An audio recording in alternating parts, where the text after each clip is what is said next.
What's up, everybody? It's a special episode of Chiefs Focus First and 10 Live here with JP and you. What's up, What bro? what it do? What's going on? AKA Man, Thiz. This what's up. AKA Thiz. This man's got all the names. They're all good, though. This was an interesting day. Absolutely. Absolutely.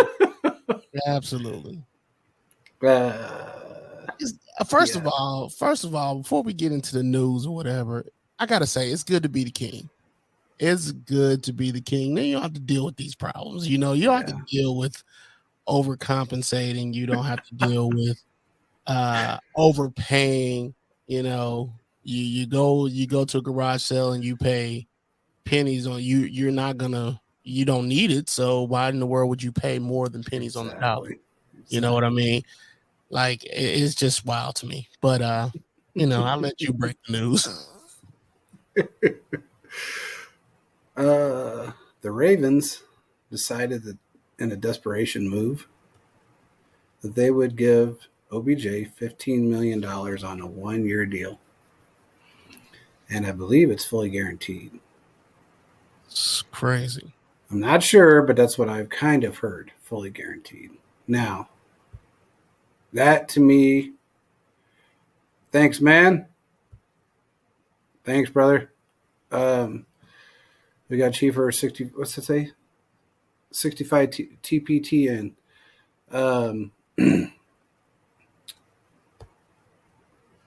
The Chiefs were never going to drop that kind of coin on him. I mean, Never. and I look, honestly, 31 other 31 teams thought about it and said, "Oh hell no." I mean, that's a desperation move. I made a couple calls today, to who, and I said, "What the hell was that about?" And flat out said, "That's a desperation move to hang on to Lamar." And I said, "Well, what's going to happen when he decides to leave anyway?" Yeah, Go backup. I do want to know that. Like that is a question, a huge question of mine. Like the reason I say that I've never been divorced or anything like that, but they say when one party thinks it's over, it's pretty much done. Yeah. And Lamar thinks it's over. Lamar's like, I'm good. Once you've drawn up the divorce papers, yeah, it's all good. And Lamar drew up the divorce papers when he decided to announce to the world that he requested a trade, in my opinion. And you know what? The only other person that's been able to get away with it lately is Sylvester Stallone. Talking about divorce, the man, look, his wife said, "I want to file for divorce." He said, "Go ahead," but I think you forgot about that prenup. Yeah. Now they're back together again. Uh, So it I just don't see. You I can't don't mend see, that. I see. Okay, there can be reconciliation here, but Lamar wants cash. Yeah. Period. Guaranteed cash. And he don't have. He even said he didn't have to have the most guaranteed. But I think to reconcile this relationship, I think he will have to have the most guaranteed or close to it, And by the by, let me ask you this: when the Chiefs paid Patrick Mahomes his contract, it wasn't the most guaranteed money, or at the time it was, but it was quickly overdone for the years that he would be here or whatever. Correct. So the APY, the average per year, was the most at the time, but it was quickly overthrown by somebody else. I can't remember. So why wouldn't the Ravens want to be making the news for paying Lamar a great deal? You know what I mean? That's the question I have. Here's my thing, and this is what's up, Reset? How you doing, bro? What's up, Reset? We've been talking about this for a while, and this is Brett Veach has a motto, and his motto is, "I will never change the market for any position player, ever, ever." And there's a reason behind that. When you pay your quarterback, look, man, we see the teams out there that have these quarterbacks that are making 20% of their salary cap. Absolutely. Okay? We see it all day long, every day. When you do that, you are limiting your team, absolutely limiting your team to minimal players, minimal skill players, minimal defensive players. You cannot sign everybody when your quarterback is taking 20 to 30% of your salary cap every year. The difference between Mahomes' contract and everybody else's is that for 10 years, this can be converted to a bonus structure contract. It really doesn't affect the cap. Look at the Browns. Look at the Browns, how bad that is. Exactly. Nobody else has been able to do that, bro. Everybody's tried. They've tried to mimic Brett Veach's his business model, and that's exactly what it is a business model.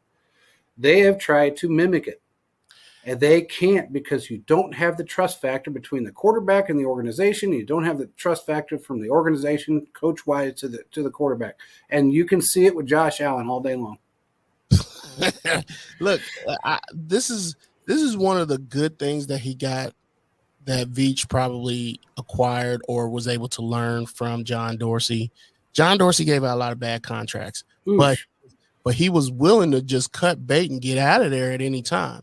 So Brett Veach probably looked at that like, you know what? No, we're not going to do that. We're not even going to give out bad contracts. And yes, that means a lot of your favorite players, a lot of people's favorite players aren't going to be here unless they're willing to take less on the dollar. But, some of them might be able to for the first year. The second year they might be ready to move on and get a better deal elsewhere. But yes, Brissett, simply because he got Mahomes. That's why, simply because. And it helps when you got one of the best players of all time on your team. Yeah, if not the best right now. I mean, look, I'm sorry, but he's done more in the first 5 years of his career than anybody has. So, and it's leaps and bounds higher for the most part. I saw something about some Joe Burrow and Patrick Mahomes, which I saw that was what was his name? What's his name? He said Burrow was a better, more well-rounded, better quarterback. Carson Palmer. Okay, this is a guy that played for what, 27 years and never seen a Super Bowl. Didn't even get. I mean, who the hell cares what? That's like listening to Ryan Clark. Ain't nobody going to care.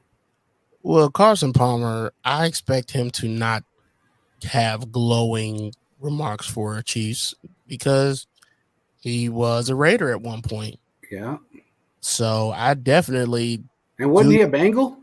He that was where he. That was his major team, right? Yeah, that was where he cut his teeth. Well, no wonder he's. He was a Bengals, so he's getting back in Bengals fan because he wanted out of Cincinnati when he was there. He wanted out of Cincinnati, and that's when they traded him, or he left. I can't remember which one. Either way, he got out of there and went to the Raiders, and of course, he had to face the Chiefs. And so, yeah, I expect him to say all that, but Burrow has no hardware.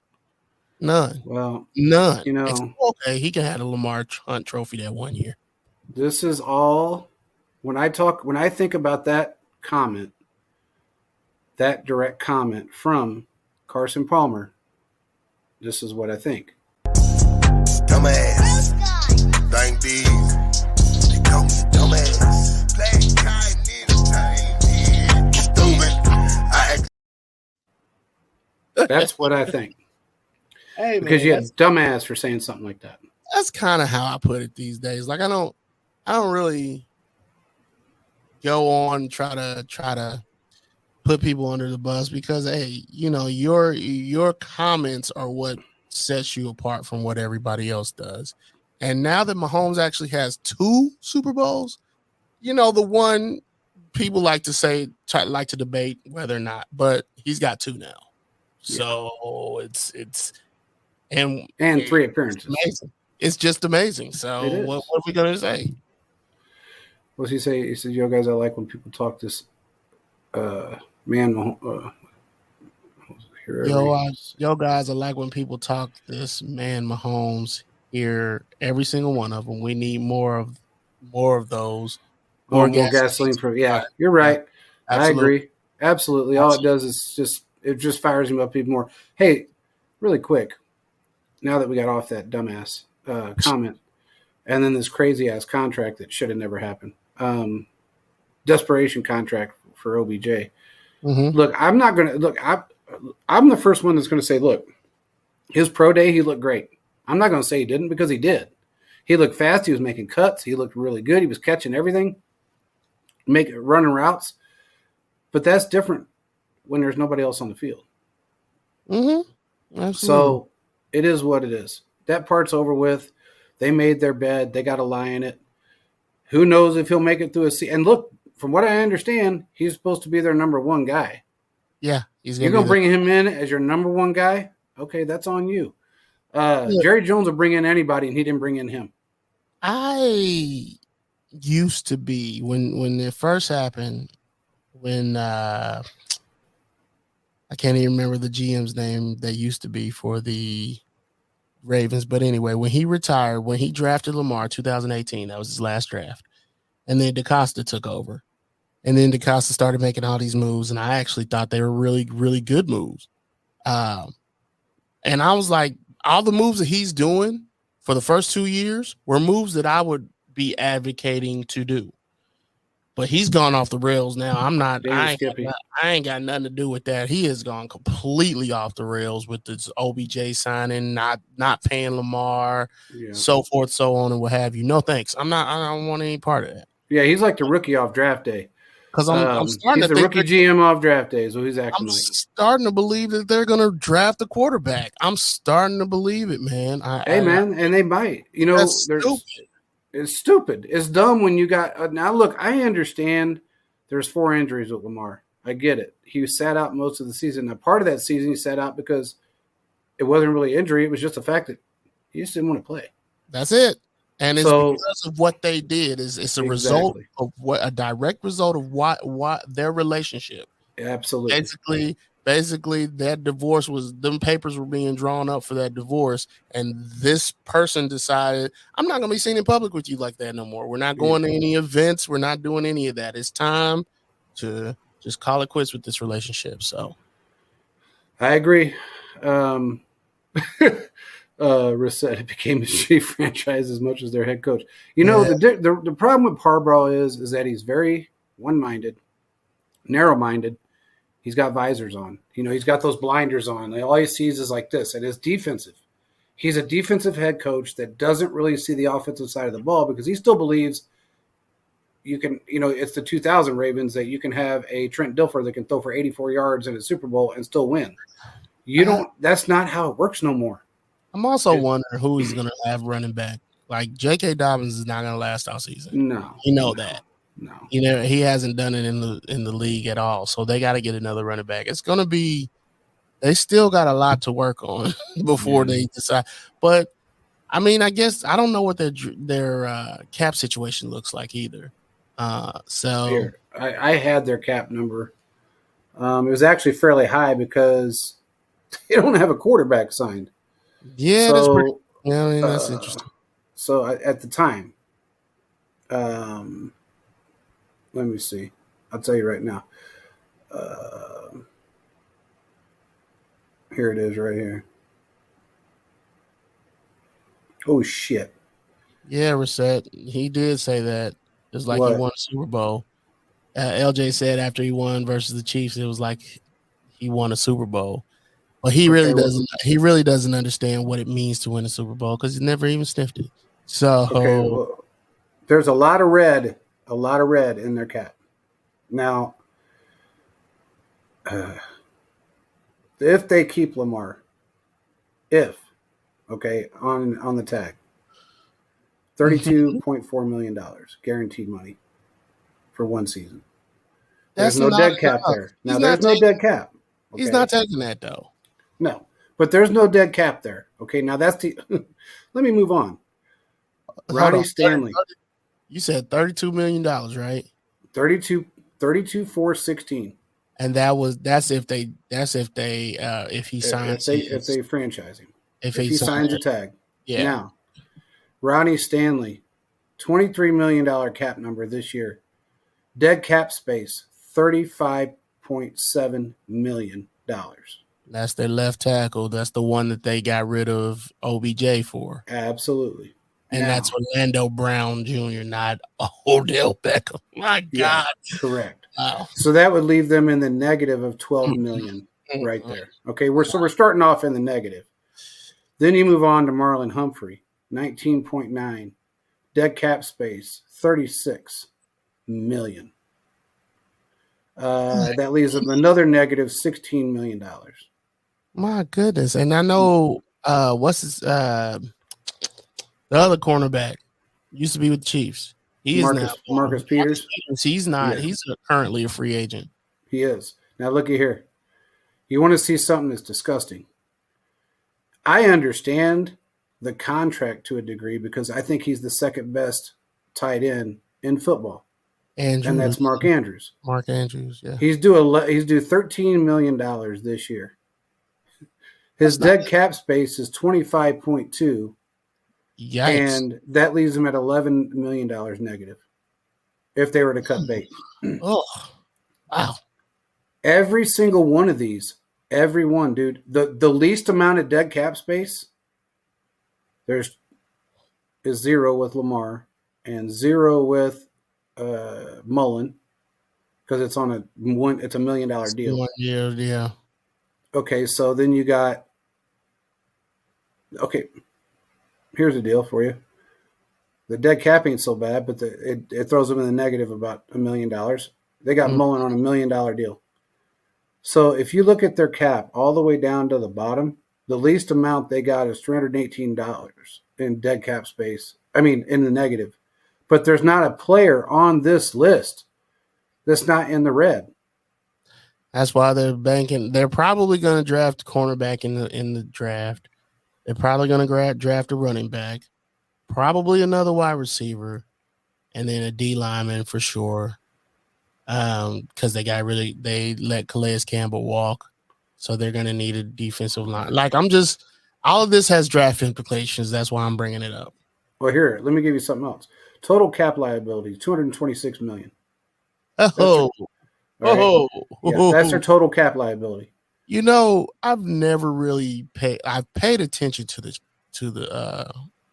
cap, but when you're starting to see how it works out for you, how you can structure contracts to be differently. Yes. When you see your team do it, yes, and you wonder why other teams aren't doing it, just to bring in has-been wide receivers, which is, I don't know.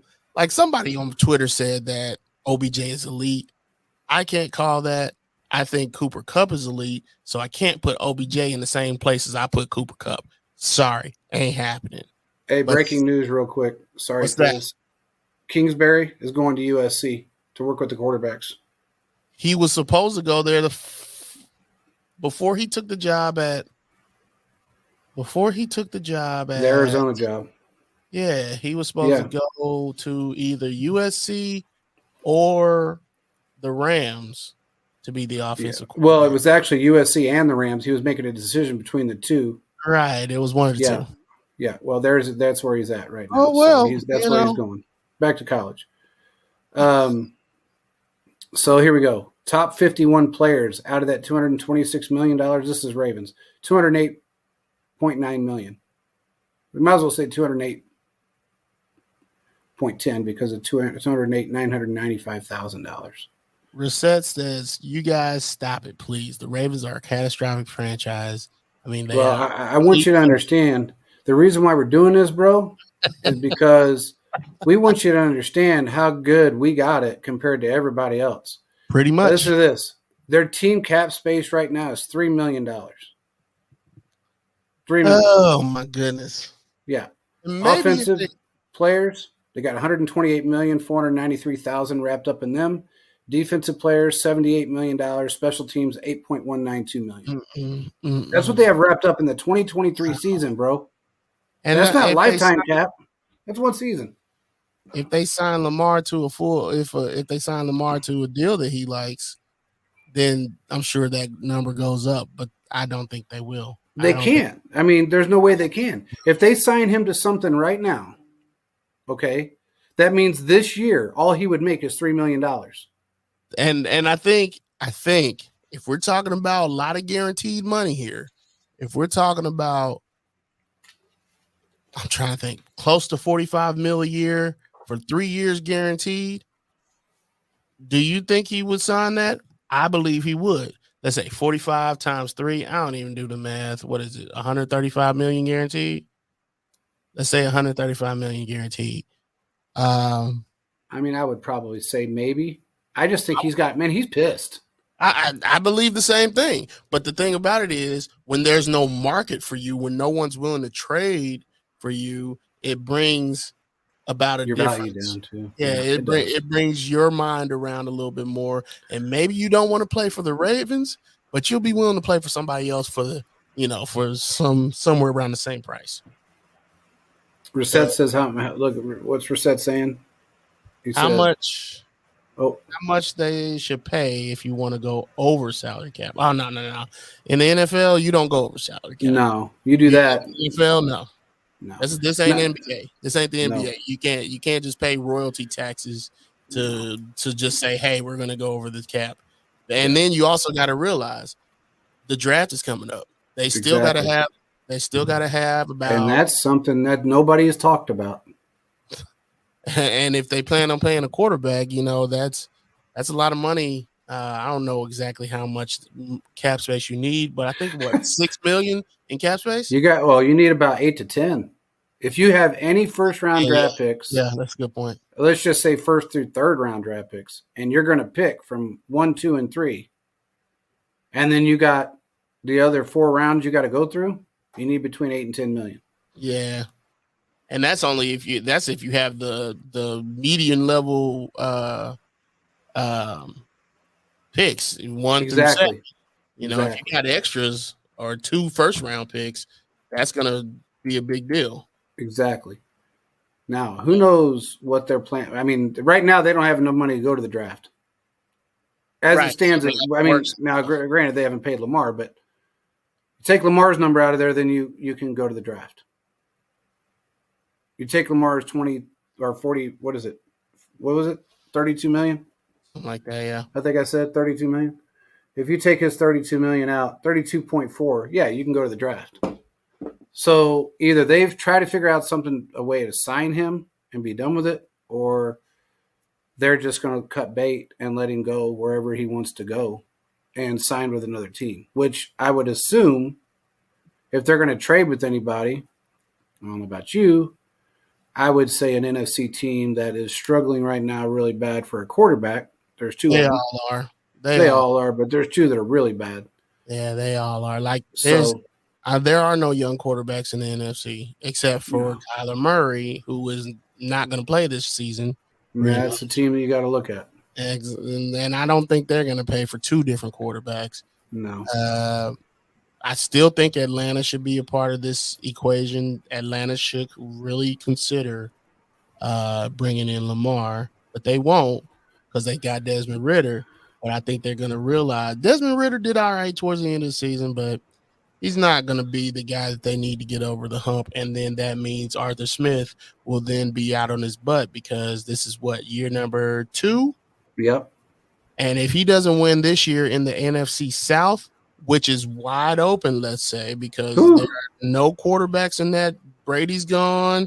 There's nobody with the Panthers. There's nobody with the Saints. The division's wide open. So if he doesn't play now, if he doesn't win now, then what? So I definitely think the Atlanta Falcons should be considering it. I agree. And then you also got to look at, you have Mr. Irrelevant that went 7-0 and then tore his elbow in San Francisco. Yeah. You think they'll want him? No, I think San Francisco, if he heals up, they may hang on to him because that's such a quarterback-friendly system. I mean, anybody can look good in it.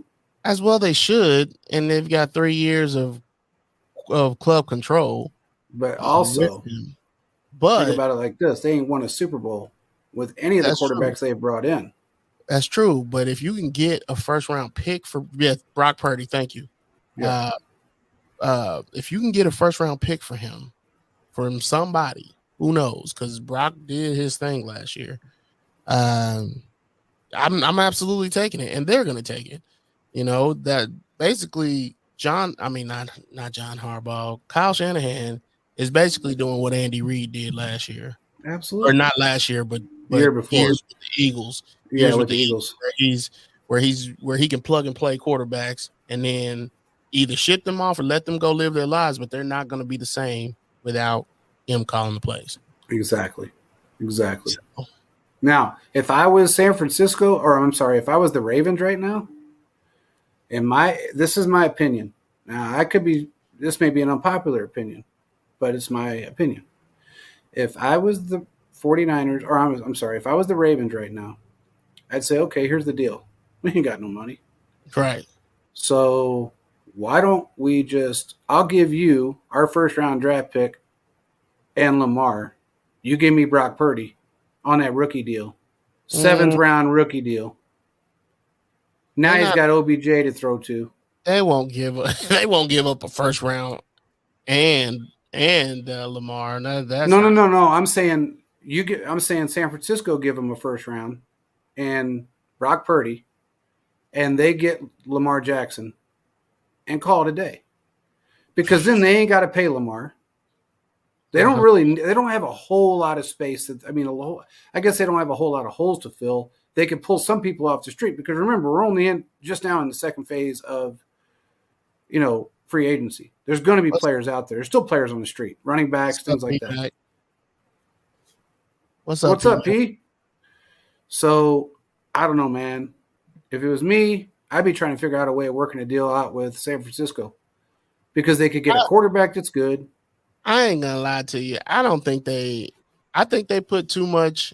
I understand what you're saying, but they put too much into drafting Trey Lance that they got to figure out what they have in him. And if they don't, they got to get something for him. That's number one. Number two, they got Brock Purdy, who's not going to be ready until the end of the year, or middle of the season at the very earliest. So they're going to worry about that. Oh, look at this. What's up? Go ahead. No, sorry. He said, dang, only 2 people and you didn't invite me in the show. Look in the group chat. I mean, that's what it's there for, Skippy. All right. Go ahead.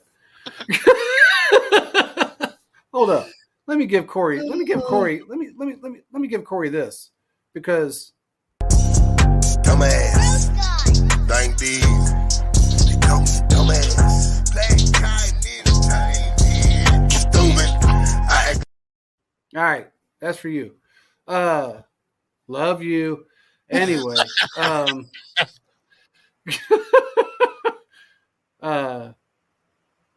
Reset says go ahead and finish what you were saying, man. About Trey Lance. Anyway, it's about Trey Lance. Oh yeah, they got Trey Lance. They got a bevy of quarterbacks down there, and so I don't know if they really want Lamar, but I wouldn't. I mean, look, if they want to shake up the NFL and do something they haven't been doing before, Lamar is a viable option, especially if you keep him healthy and just throwing running backs at the wall and then being able to throw it when you have the want to is pretty cool. But I just don't think that they're in that mindset right now. I agree with you. He says the open slots. What, you wanted to come on the show? Why didn't you say something? All you got to do is ask, man. It's not like, this isn't Russia. I mean, we're not like, we're not all into that. You could just ask. We're not mean and shit. We're not going to shoot a bomb at your house or something because you asked. All you got to do is ask. But Drake is the reason OBJ is in Baltimore. Probably so. He probably shouldn't listen to him. Yeah. But I will say this. He's not worried about... Go ahead. He's not worried about winning. Like, I don't know if he's absolutely worried about getting the playoffs. I think he's been satisfied now that he has that Super Bowl. And before he got hurt, he was balling in the Super Bowl. So it wasn't like he was a scrub or he was just like he was Melvin Gordon or anything. He was absolutely doing some big things down there with the Rams. So yeah, I agree with you. I agree. Now, you think Reset thinks John Lynch will be fired after this season if they don't win a Super Bowl? I don't know about. Ah, I don't know about that. I don't either, man. That's going to be a hard one. They love him there. Yeah, they do. And And he's been making decent moves. he has. He hasn't done it. I mean, look, Mr. Irrelevant, 7-0. Yeah. You're going to pick up a quarterback like that comes in and carries your team, regardless of being a team friendly system or not. It is what it is.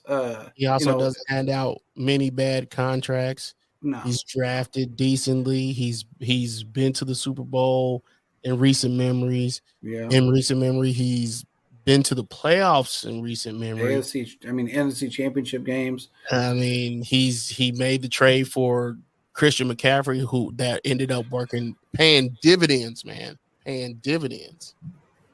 Peep my new mock Chiefs talk on the rocks. Peep my new mock draft. Traded a second and a future second, and ended up with 2 first-round picks. Snagged JSN and DeJuan Jones. Whoa. Hey. What? I'm not going to complain about DeJuan Jones. I don't like know about both. that. I don't know. I like everything you said. I just don't know how it's going to happen. If it's going to happen, Veach can do it, but that's going to be a rough one. What do you think, I actually like the idea of being able to snag both of them, but if I'm going to go one over the other, I'm definitely going DeJuan Jones for sure. Yeah, for sure. Absolutely.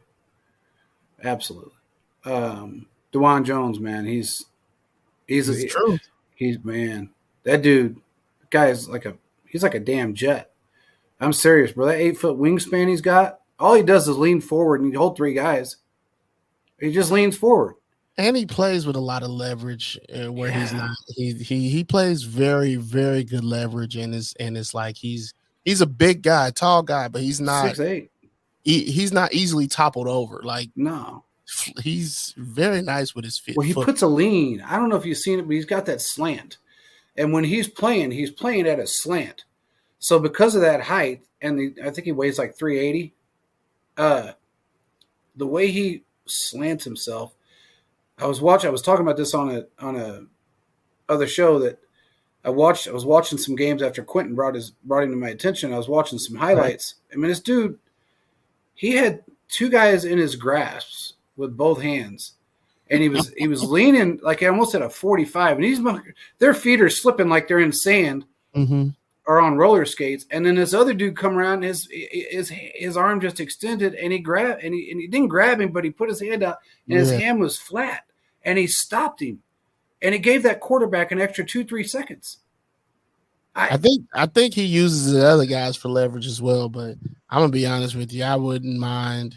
I would definitely snag DeJuan Jones if you can get him. Yeah, definitely. I mean, I've been on him. I don't know about you, but I think they're going to go. I think they're going to go either offensive line or defensive line first in the draft. That's just my opinion. Everybody wants them to go wide receiver. I don't know why, but I know why. But I think offensive line is probably the best bang for your buck at this point. Yeah. Just because you see what OBJ was wanting when he left here, and why worry about? I mean, there's other guys, but you want the best guy that you can get, right? Yeah. So going to get DeJuan Jones or going to get Paris, I think his name is Johnson. I can't remember his last name, but you're talking about that dude from Ohio State, the defensive edge. Yes. That dude's a beast. Not Paris. It's not Paris. I know who you're talking. I love that dude. I've been watching him. I love that dude. Those are 2 positions that are going to cost you a lot in free agency, or it's going to cost you a lot to re-sign. So you would love to have 4 to 5 years of control. Exactly. Magruder said, I love DeJuan Jones. He would be nice, but I got to go with Anton Harrison. I guarantee you, if we draft Anton Harrison, we're getting an upgrade over Orlando, and Jawan Taylor easily replaces Wiley at right tackle. But I don't see how we get both of them, though. That's the part I don't get. But, hey, if we can, why not? We got, 11 draft picks? Or 10 or 11? We lost 1 because of Fenton. But so many of them are in the back half or day 3. Well, we got 2 7s, 2 6s, if I'm not mistaken. We got, I don't know, DeJuan we got a pretty good rip. Yeah, we got a lot of picks. DeJuan Jones, Harrison, Paris Johnson, Zach Coons are more draft type players, Reset said. And Reset also said, I keep saying O-line, D-line. He's right. And I keep saying the same thing. I'm cool with that, but I think for me, I'm with you all saying O-line, D-line. But if I'm going one over the other, it has to be offensive line, because when you get something valuable, you need to protect the value on the thing that you got. And Patrick Mahomes is of the utmost importance. Absolutely. I was just looking at the mic'd up of the Super Bowl, and I always keep hearing in my mind Pat Senior saying, I ain't never seen nothing like you. Ain't nobody ever seen nothing like you. Nobody. Yeah. If your own daddy's willing to say that, we need to protect that man with Fort Knox. Yeah. Let's see. I got another TN and TE in there, and got Xavier Hutchinson 4th round also. What? There's a tight end, and I don't know if that's him or not. There's a tight end that modeled his game after Kelsey. If you didn't know it wasn't Kelsey, I mean, it was. You would think it was. I mean, he plays like him. He's athletic. He's got wiggle. He's got wide receiver type moves with a tight end body. Be honest with you, can't think of his name. I normally pay attention to tight ends, but I thought they were going to be able to re-sign Juju this year. He wanted to come back, but they weren't paying that kind of money. I know Noah Gray has surprised me this past year with his development. So I haven't really been looking at tight ends. Definitely been looking at a lot of safeties and cornerbacks.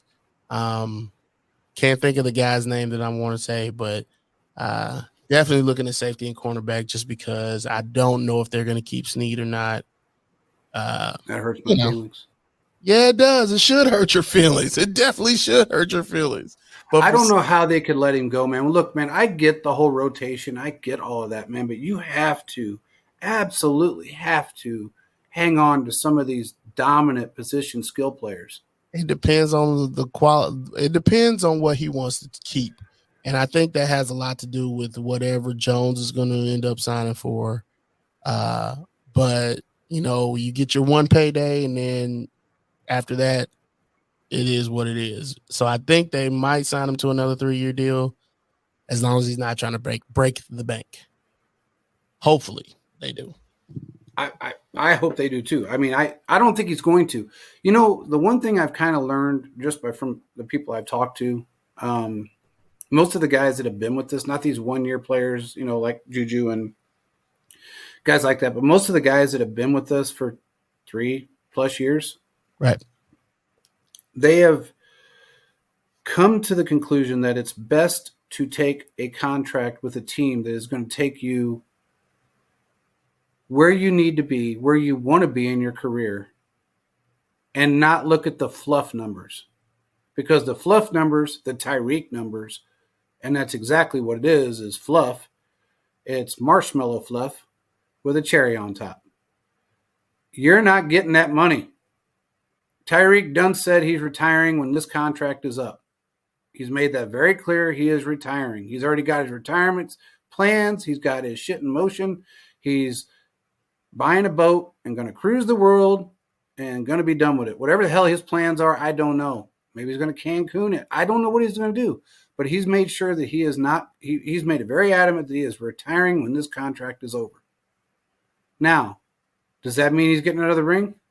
90% chance he's not. Not with that quarterback. I'm sorry, but they ain't.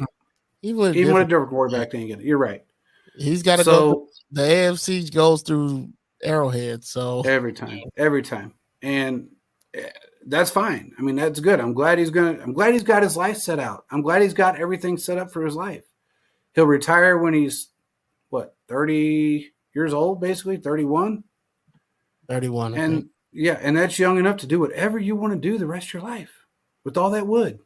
I'd take it without being beat up. Yeah, without being beat up. Hell yeah. So why not? And not to mention the fact that he may retire from the NFL, but who knows, man? He might do some more Olympic style running. The He dude might. just won another meet, and he won by, dude. It was 35 car links. I mean, there were 6 buses between him and the last guy, the second number 2.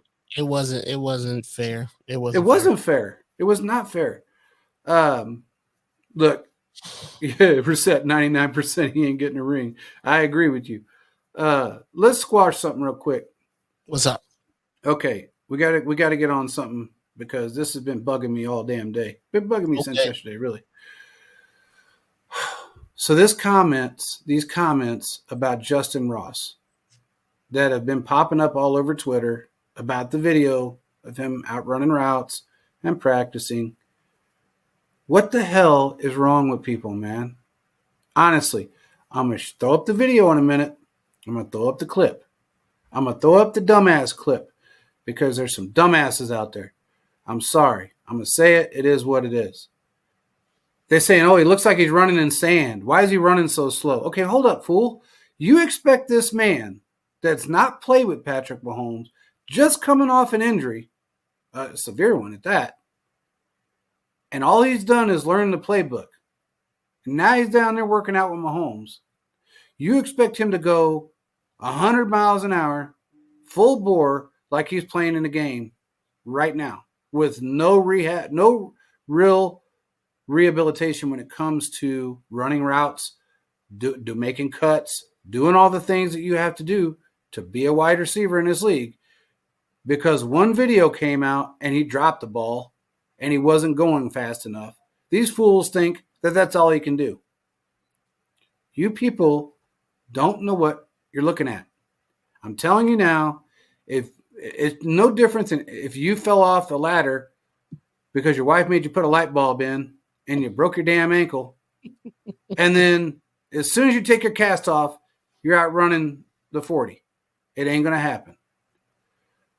I don't understand the concept behind all of this negativity about him, but it's got to end. This man is going to scare people. I'm telling you.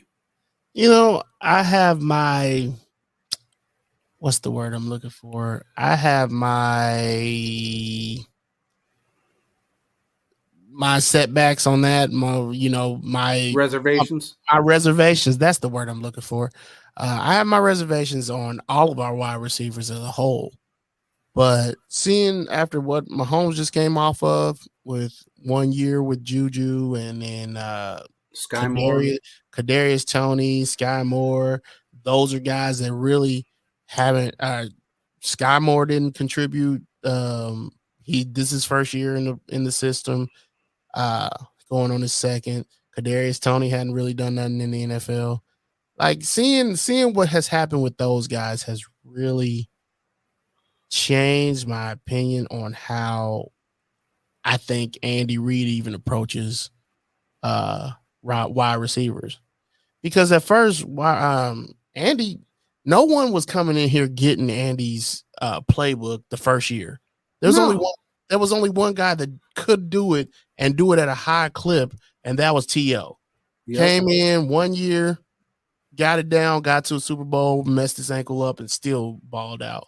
Yep. But Juju was able to get close to 1,000 yards on this playbook, and that I think has a lot to do with the Patrick Mahomes connection. Absolutely. With the Patrick Mahomes camp and all that stuff. So I'm not putting it past any of these guys to be able to exceed our expectations on this next upcoming season. I agree with you. And I think given the track record that Mahomes has had with wide receivers, we got to look at the wide receivers he's played with. Some haven't been. I mean, look, man, we had D-Rob. Mm-hmm. Okay. Oh, don't get me started on D-Rob. Okay. The guy that didn't know which end of the field was which. And don't get me wrong, I like D-Rob. He made some spectacular catches when he needed to. Some acrobatic moves that nobody would expect out of him. But it was those over the middle RPOs where he just wanted to be Tyreek and ran backwards. And he did not know how to get out of that situation. He didn't know how to get the yak after taking that 1 step, 2 step backwards. That was his problem. It wasn't a drop issue because he didn't really have them. Tyreek had more of a drop issue in the last year. Last 2 years he was with this compared to D-Rob. It was his ability to get the yak. Yes. That was his problem. Chiefs talk on the rocks. I do like this draft. I actually do like this draft because it gets the CB in there too. Eli Ricks, that's a pretty good pick. That is a good one. I do like it. I'm not going to complain. Definitely. It's pretty. But yes, I agree with what you're saying. I'm just answering everything on the side. So yeah, I hear you. It says, don't forget that Travis Kelce and Byron Pringle redshirted. The rest is history. Absolutely true. Yes, good point. That's facts. I mean, facts. And look, Reset said something that made a lot of sense. Justin Ross, if he can stay healthy, we got another Justin Jefferson type player. I agree with that. I think he's got all the ability to be a star in this league. And I think he can stay healthy. Completely agree. And if you look at it, our receivers have years to learn Patrick Mahomes. Yeah. I think we only what's the guy that we just signed? I think he's on a 1-year deal from New York, from the Giants. Oh yeah. Kid, I can't think of his name right now. I can't either. But it's slipping my mind. He's on a 1-year deal. But the rest of the guys we got are pretty much on rookie contracts for the next 2 to 3 years, which gives you time to learn and grow with Mahomes. And that's a beautiful thing, in my opinion. I can't wait to see Sky Moore touch the sky. That is one of the guys I'm definitely looking forward to seeing and his maturity growing, especially after seeing that touchdown in the Super Bowl. Yeah, I agree. That's his name. Yeah, that's him. That's just another player that New York could not develop. Yeah. And that's really what it is. That's a theme for New York. They can't is. With the old regime. It's a theme for them. It is. I don't know why they're cutting bait from some players when they got a great offensive coordinator that's calling 100% of the plays. Maybe he's not, because he has a quarterbacks coach for the most part. They want new blood. They're just tired of dealing with it. And I can understand that. Yeah, I agree. But this whole Justin Ross thing had me pissed off, so I had to bring that up because, honestly, man, I mean, the hate is ridiculous when it comes down to not even seeing this man play yet. He's had a lot of time to recover. He's done a lot of things to recover. He's had guys that help Mahomes work with him. A great medical staff. A year and a half of recovery time now. Mm-hmm. And he's done nothing but learn the playbook. And if that's something you can do under Andy Reid's playbook, he comes out on fire. I just have a feeling he's going to be that guy, man. I don't know. Look, if you could take all the learning that you do off the book and translate it to the field, you're absolutely going to thrive in Andy Reid's system. And the thing about it is, the one other thing I want to mention is Patrick Mahomes. The dude is just ridiculous. He is. Like seeing that wrong play call again. Yeah. Just seeing him make the best out of that. Like even still, whether the reverse corn dog. There you go. Whether you learn it or not, man, he is the wave that sink. What is it? Shoot, man. What is it? The wave that rises out, the tide that rises all ships. That's it. Yep. He is the tide that rises all ships. And I must say this. I like this comment from Philip. Richie James can be new return specialist, which helps Tony and Moore focus on the offense. But more importantly for me, it helps Kadarius Toney stay healthy. Yeah. I thought he was going to get injured when he returned that punt in the Super Bowl. Because the way he was contorting all over the place, I was like, good gracious. But I'd much rather see him in a receiver role than a return specialist role. Yeah, I agree. And I think you're probably going to, the way Andy has been running this offense, what I think the most is the fact that he's changed the narrative. Okay. Andy has learned that, especially over past experiences, he learned it with Albert Wilson. He learned it with Chris Conley. He learned it with D-Rob, that you have to almost and I hate to say it this way, but you almost have to dummy down the playbook to a degree. You're saying it right, because he didn't do that. He didn't do that with Philly at all. He didn't. No, never. And if you do that, you look at last season as a whole, there was players out there that really had no idea of how to be a wide receiver in this system. If you were Travis Kelce and even Tyreek Hill, you knew how to be a wide receiver in this system because Mahomes is an unorthodox, very unpredictable quarterback. You have to know what he is planning before he does it. That's reading your own quarterback. That's why these Pat camps are so important, because that's just something that just excels these guys. And the one thing that I will say that everybody, I like McCall Hardman, talked to him numerous times. He wouldn't go to one of them. It wasn't in his schedule. He didn't go to any of them? No. That tells me a lot, and it makes sense. Like, they were finally starting to find a spot for him as far as the offense is concerned.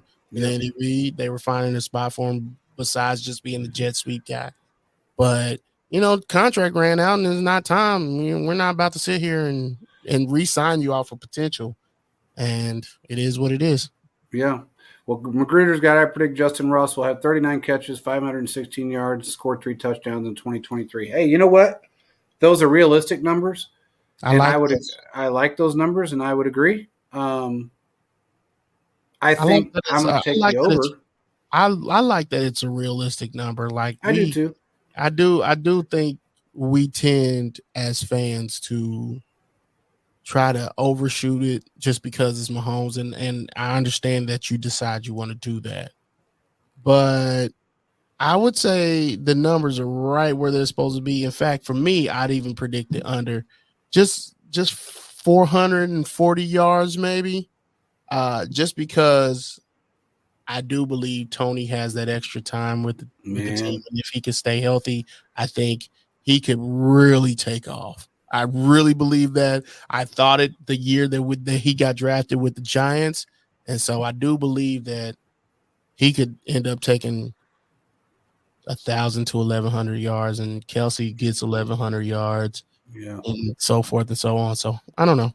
I agree with you, and the fact that so many people have doubted Tony because of the soft tissue injuries. He had a crappy ass medical staff in New York. Everybody knows that.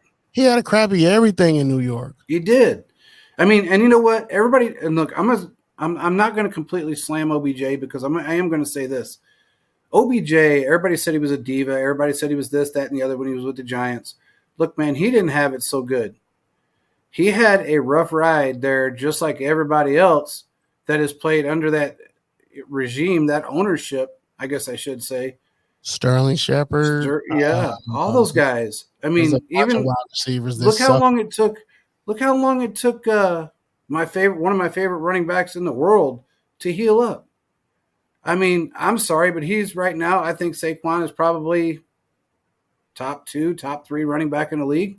Top 3 to 4 for me. Yeah, and it took him 18 months to get healed up. Didn't see the football field for 2 years. But then he comes out and look what he did. But he finally finds a guy who's an offense who can do something with the offense more than anybody else that he had prior. Yeah. No, I could. Oh, it's made me so mad when he got the special teams coordinator from the Patriots as his head coach. I couldn't stand it. Can't even remember his name now. I know it. Well, here's a question: is Justin Watson staying or not? I think I think what it's going to boil down to is what happens during the draft and who becomes available. For me, but I think he might. He might be a reserve like Pringle or or one of those other guys that I can't remember. Because and by the by, I want to bring this up. He said, I like the dude, though. I do, too. I think he's a nice guy. I think he's a good player. You know, he's not a bad player. I'm going to bring this up. I do believe Andy Reid is shifting his mindset, his offensive mindset, to more of a tight end, big-bodied set. If you understand what I'm saying. I do think what's his name? Jody Fortson might be more of a wide receiver moving forward, but I do believe they'll be drafting a tight end in this draft that will give you some results now. But basically what Dallas Goedert did to us in the Super Bowl is what he's going to want from his big guys. You know, get them all in there, get us the first down, and we can move on from there. Well, I agree with you. I have a little bit of reservation on Joe. Look, I have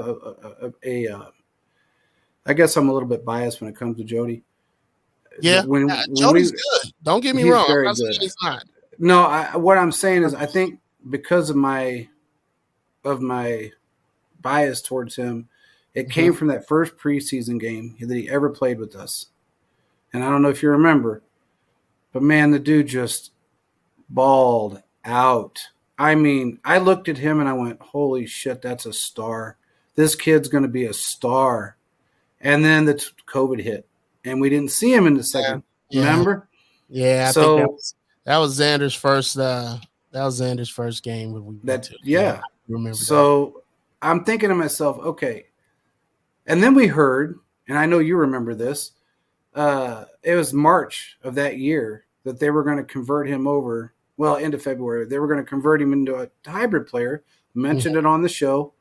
And then, of course, April come around, and that's what they did. They converted him to a hybrid tight end / wide receiver. Yep. The one thing I like about Jody is that he has that no-quit mentality. He's very determined. Yeah. And the dude just wants to prove himself as a player in this league.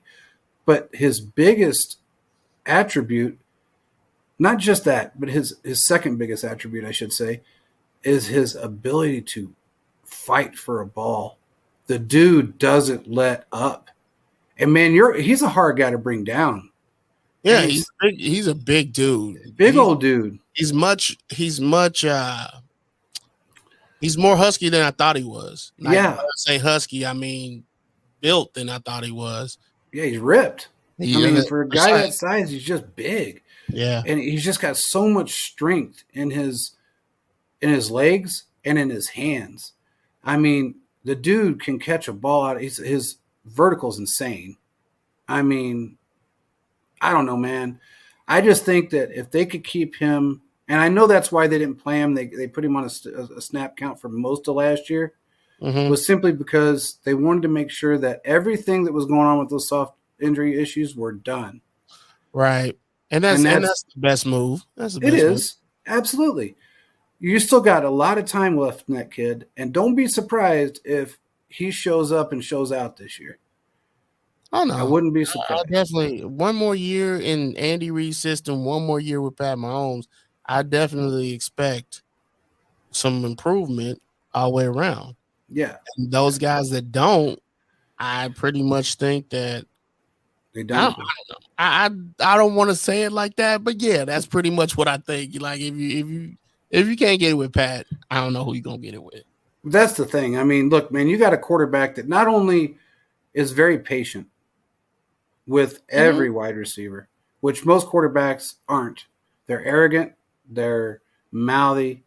They start screaming. I mean, we've seen Joe Burrow do it. We've seen Josh Allen do it. We've seen even Lamar kind of get pissy with some wide receivers, especially Baker Mayfield. That dude gets pissed off that some fan that ain't even a wide receiver. Could be a high school player. Who knows? But ain't even on the field. He just gets mad because he just wants to get mad. What's his face that was with the Rams and now with Detroit? What's his name? The arrogant kid, or was arrogant. That played us, the best Monday night football. Jared Goff. Jared Goff, yeah. He used to get lippy with his players. Mahomes doesn't do that. He will direct them as he's one of the best game managers and he's a people person, and that says so much about him as a leader. Absolutely. If you can't win with him, you're not going to win with anybody. I'm sorry, but you're just not. I mean, I like people learn differently, so I will give them that. People learn differently and respond differently to different things. Some people actually do need that kick in the butt, and normally Mahomes give them what they need. But it is what it is. I know good and well it's whatever needs to be done, and Pat finds the way to get it done with the best players that he's got. So he does. Philip Magruder said Zach Kuntz in our system would put up better numbers than Jody and Noah did in their rookie seasons. Might be right. I think about 4 or 5 of the tight ends in this class would be able to put up better numbers than Jody and Noah did in their rookie season. I really, truly, I think this is a huge tight end class if we play our cards right and if the teams that draft them play their cards right, if you understand what I'm saying. Absolutely. And Reset says our tight end 2, 3, and 4 are better than some tight end 1s on some teams that think about like Bell, Gray Fortune. I agree with you. That's another good point. Now, Philip, I want to know something. I've been saying this about this kid, and that name sounds very familiar to me, and I think Reset brought it up earlier. That is the kid that I'm talking about that plays like Kelsey. Am I right? Just let me know in the chat, and I'll put it up on the screen. I think that's the one. I think that's him. Right. I saw some film of him, and I went, oh, damn. I mean, yeah. If you didn't know it wasn't Kelsey.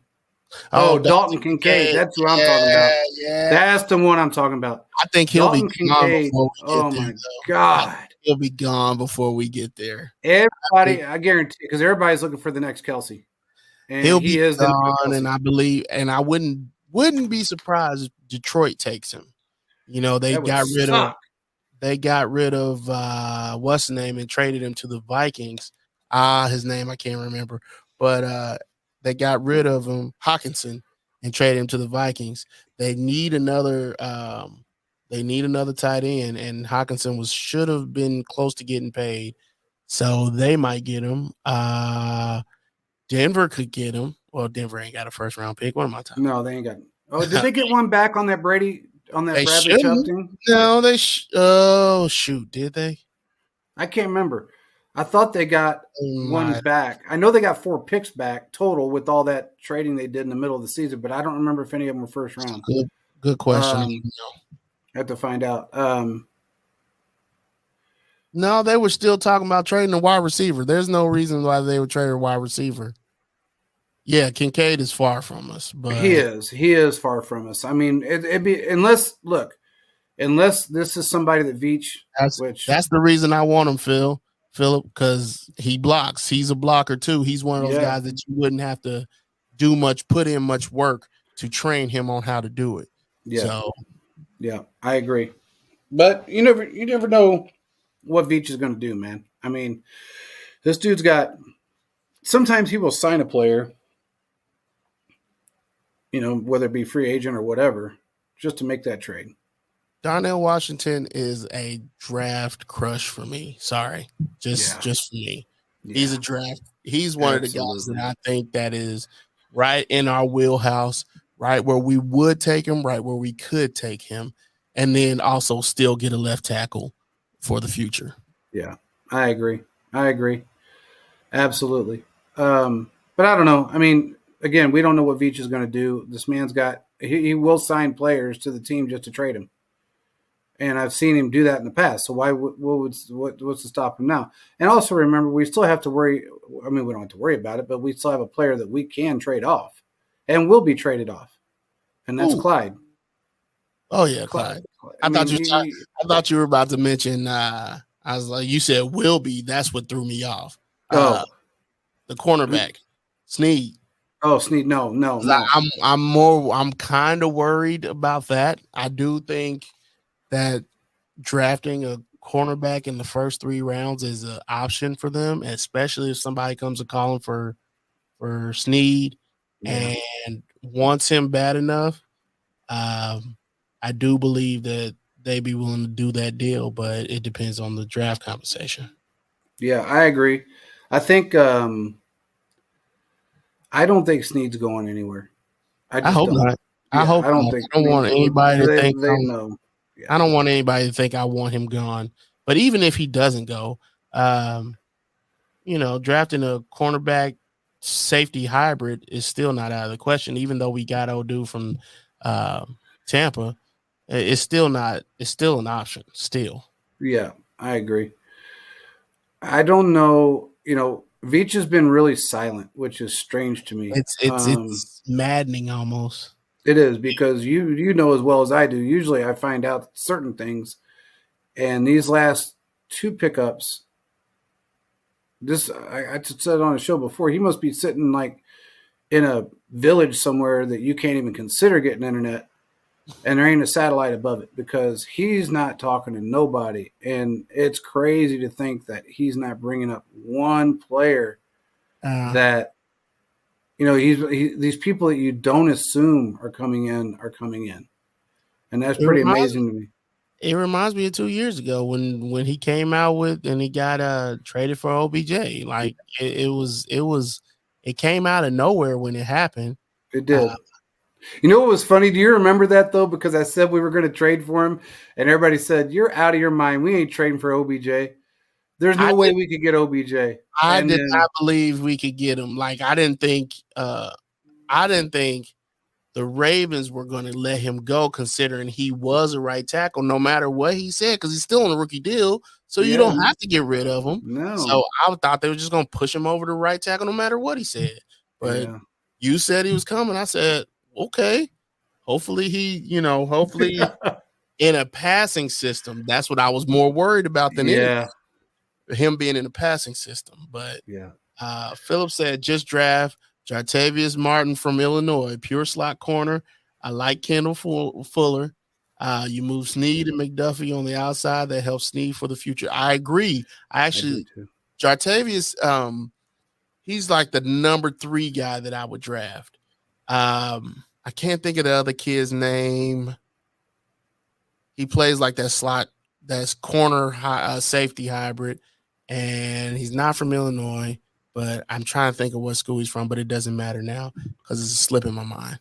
But this year's draft, Reset said this year draft 1 Mayer, 2 Kincaid, 3 Musgrave, 4 Washington.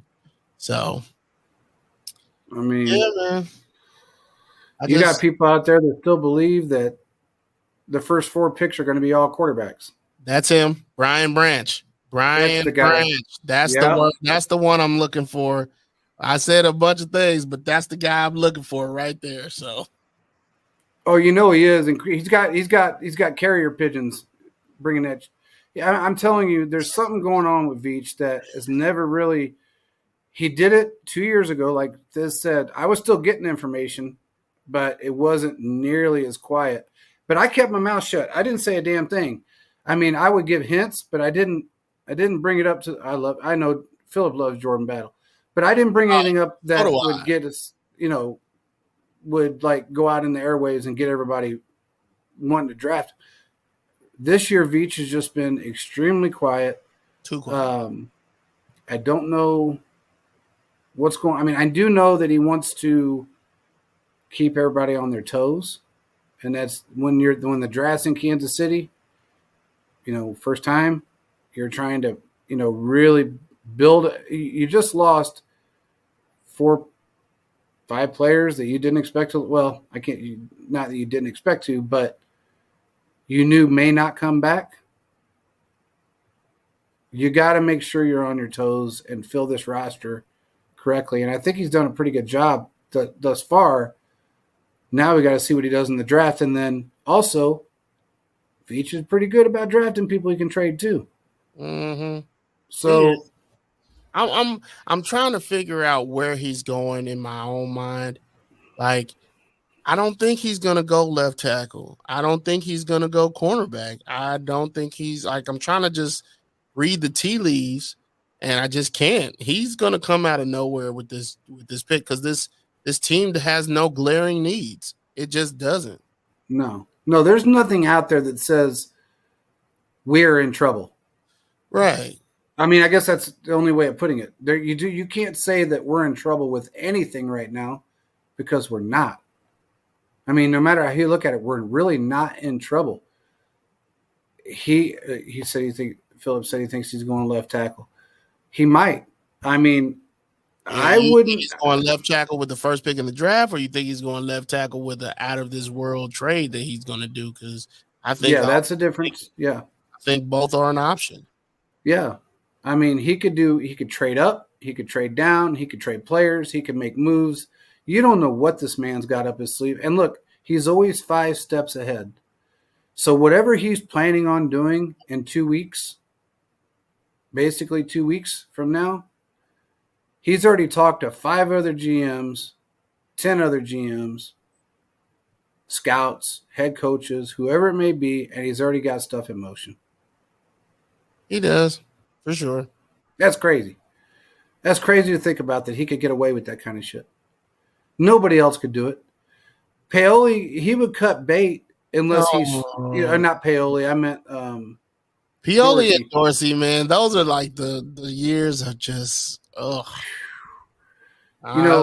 look at those contracts that yes. Veach got us out of. You're talking about 65% of our cap space in 3 players. Now I'm looking at it from the fact that he's making sure we don't drop back into that mess either. He's making 100% sure we don't drop into that mess again, making sure we have plenty of space to move around during the season, because that's the only way we got Tony.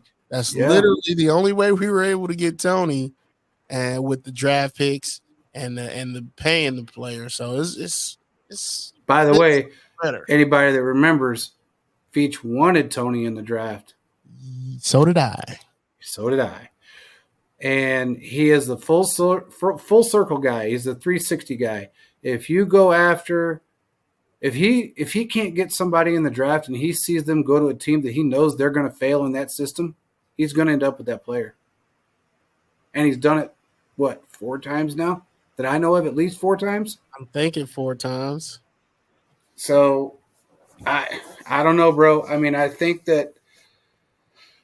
everybody's going to be surprised with this draft. That's what I feel like. I feel like this draft is going to throw people way off, and he's going to do things just kind of like what he did last year. And you had half of Chiefs Kingdom going, what the hell? We did a draft spaces, had like 500 some odd people on there, and everybody was complaining about one pick, happy about another.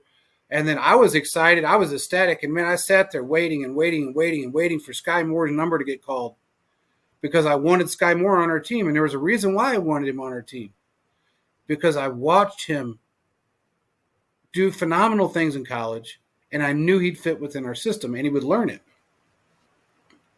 It just takes – sometimes it takes longer for players than others.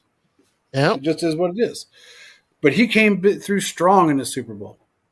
I'm sorry, but he did. And anybody wants to complain about him, complain to your grandma. I had high hopes for him this past season. I put too much on him. I expect more this season, because I love the Sky Moore pick. I do too. And everybody, they all complained about the fact that he, wasn't a punt return specialist or a kick return specialist. Well, man, the dude had never done it one time in his entire life. How do you expect him to pick that up? And that's not easy. It ended up working out for us too, because he was able to figure it out in the AFC Championship game. You almost had me choking. That was the funniest shit ever, because everybody in the kingdom, you saw it on Twitter. Oh my God, it's Sky Moore back there. What the hell are they thinking?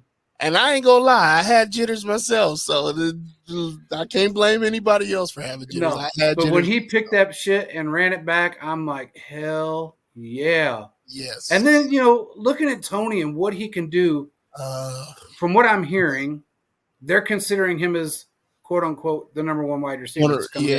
Wide receiver 1. I can see it happen. I saw it happening when he was at Florida. Absolutely. Absolutely. This dude turns out to be what He I can absolutely do it on levels that you don't understand. absolutely. We just got to make sure he's able to get healthy and stay that way. Yeah. And I just think that that's going to come with the rest. That's going to come, and it sucks that he's having to deal with the shorter season shorter off season because he's being in the playoffs, run to, deep in the playoffs every year. But that's just part of being with the Chiefs. Yeah. Seriously. I mean, yeah, it really is. And I think he's going to be fine, man. All the soft tissue injuries ended. The ankle thing was a tweak. It wasn't anything major, but they just wanted to make sure that he was okay. You know, it was, from what I understood, he kind of stepped in a divot. And when he slid, there was a divot there that caught him. And I didn't see it actually happen until I slowed it down when they told me there was a divot right there and it caught him. And I understand why it happened. But thankfully it wasn't a horrible injury that, you know, it could have been a lot worse than a tweak. Absolutely. And they held him out for a reason. What did he do? Okay. And that's another thing that we did that was that wasn't mentioned enough, that we were able to hold him out for the big stuff for the playoffs. It was huge. Yeah. Yeah. I mean, and I like the fact that we got MVS for another year. Yeah. I like the fact that we got him. Yes. He did exactly what he was supposed to do this past season. What he was brought in to do. I have higher hopes for him too. I expect to level up, as it were, from him this season coming up. I do. Well, you know, they brought him in for that specific reason. He was the deep threat. He was the downfield decoy. And when you could catch it, you catch it. And he did it. And he made some phenomenal catches, man. I mean, phenomenal catches during the season. And especially in the playoffs and the Super Bowl. The playoffs, man. Ooh. I mean, sure. Some of that stuff, that was otherworldly. I mean, that was top-notch wide receiver, top 5 catches, top 3 catches. You know, absolutely. I mean, it just was. Absolutely. So, I don't know, bro. What else you got, man? I mean, we ain't gotta draw it out too much, but I do want. Have you talked about Tyreek and being our worst enemy? I have not talked about that yet. We can. Let's talk about that. Let's talk about that. I hate that he left, man. He hates that he left. Yeah, that's the only reason why he's talking all that shit. You can see he hates that he left, and I wish. And I just hate that we have to deal with him talking about Chiefs Kingdom, all that stuff. And it's like, man, you miss us. Just say you miss us, and we can keep it moving, bro. That's all. That's all I have to say about the situation. I just don't understand why it's almost like child's game. I mean, it's like 3rd grade shit. It is. I mean, look, man, you come back to Kansas City, go on a radio show just to say you are going to pick us apart, or you're going to do this, or you're going to do that. You know all of Andy's this and that and the other. Like Andy's going to hold all that shit. Come on, man. I mean, and anybody that believes it or falls for it is just dumb, because he ain't going. He's dumb if he actually believes it. Well, which he knows. You know he doesn't. He's building a brand. It doesn't matter. He's on offense. They're on offense, and when he's on offense, we're on the sideline. So it really doesn't matter. Oh, well, he thinks he can tell everybody what we're doing by the way we line up. He's wrong. I'm gonna tell you this: the guy that y'all hired for y'all defensive coordinator has no wins against us. None. And I'm talking about the former Denver Broncos coach, Fangio.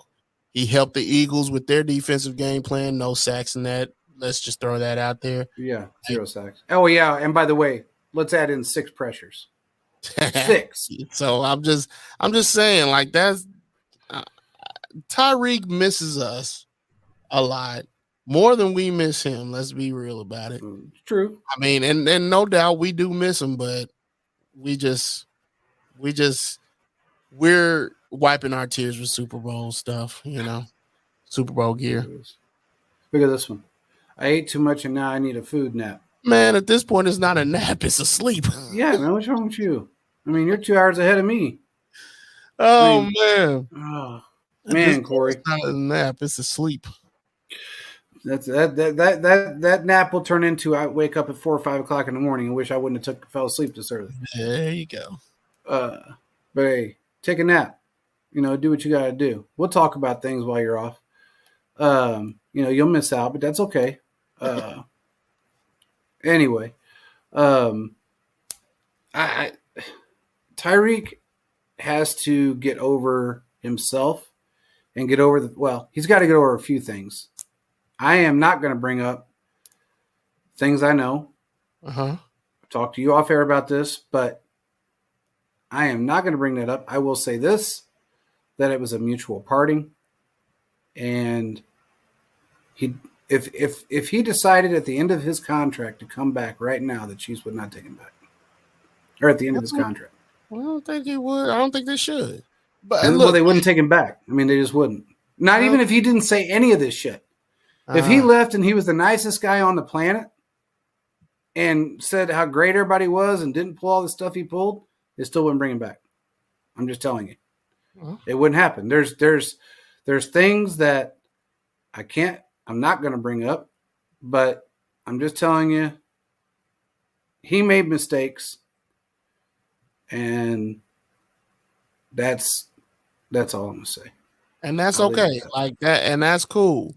That's fine for what it is. And they were able to figure it out with or without him. You know what I mean? So it's fine if that's the case. If that's what Veach plans on doing at this point, how can we really question what he's got? Yeah. We got a haul for trading that dude.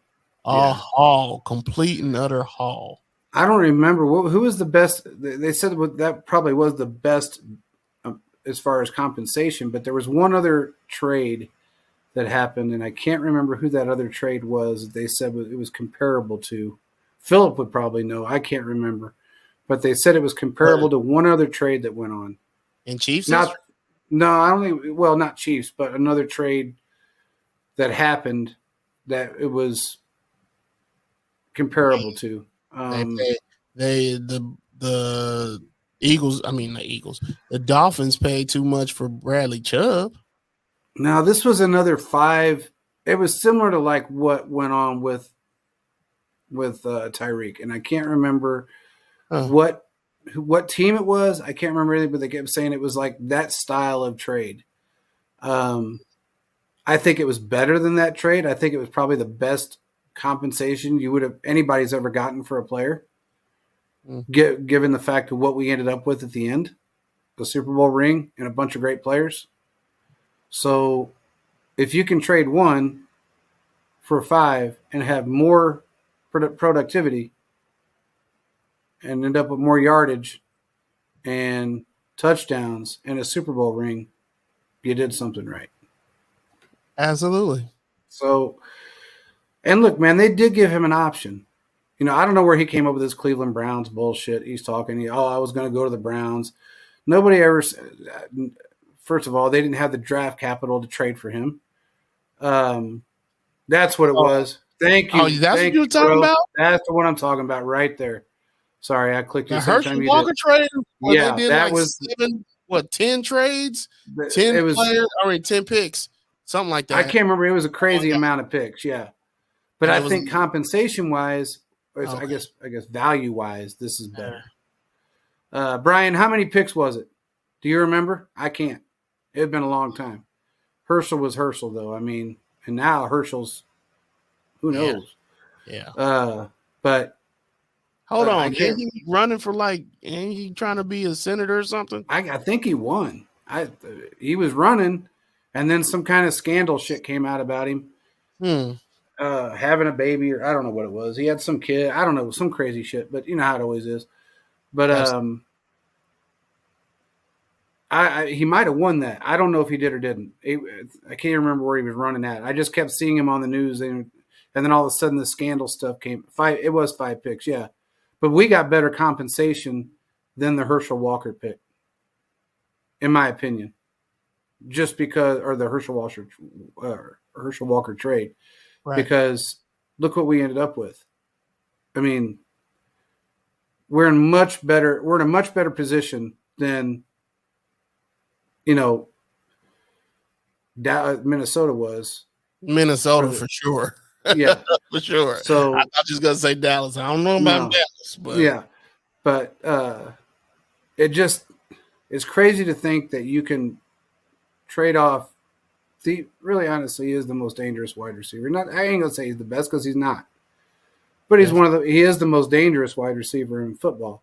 Seeing him pick up that fumble and run for a touchdown told you all you need to see. Absolutely.